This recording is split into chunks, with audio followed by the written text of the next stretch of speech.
Mary naman, ang number one na quality niya, yung obedient heart, masunurin puso sa hello. Yung sinabi ng Diyos na magdadalang tao pa sa pamamagitan ng Banal na Espiritu Santo at dadalahin mo sa sinapupunan mo ang tagapagligtas. Hindi siya nagdalawang isip. Kaya sinabi niya, ako'y lingkod na aking Panginoon.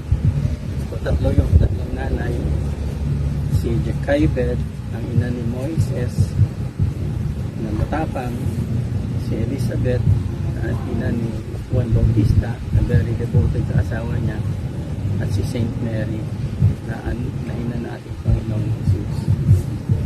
So sa ating mga nanay, yun yung ating pinutularan. So yung sineselebrate natin ngayon, number one, yung Mother's Day, Maring Vilma, aking asawa, si Crisel at si Vanessa, going to motherhood. Tapos ang birthday ni Crisel at birthday ng aking may bahay. Yung may bahay ko kahapon, si Crisel Lucas. Pagiging tatay niyo, parang manilin.